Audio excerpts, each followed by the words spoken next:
कहीं कहतारू आखरी मुलाकात हा, कहीं कहतारू आखरी मुलाकात हा।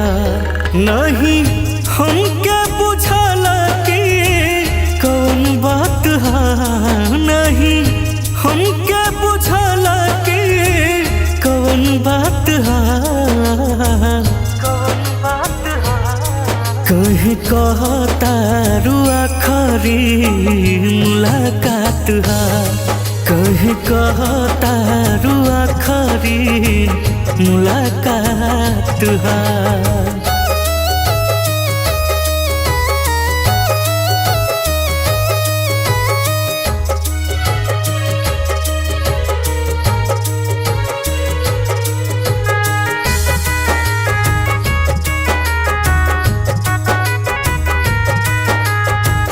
एको पल हमारा से सहत रहलू दूरी, अचके बदल गईलू काब मजबूरी,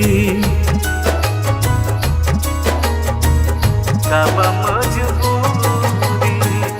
एको पल हमारा से सहत रहलू दूरी, अचके बदल गईलू कब मजबूरी।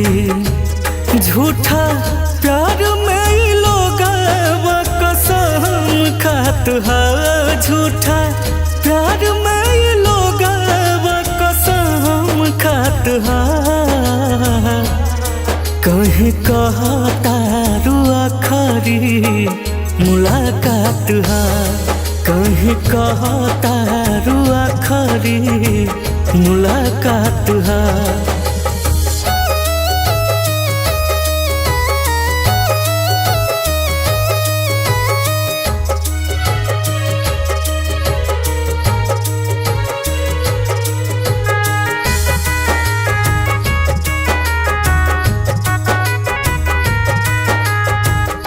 किस्सा सुनावत रहलू रंझा और हीर के, दिलवा निकाल लिहलू सिनवा से चीर के,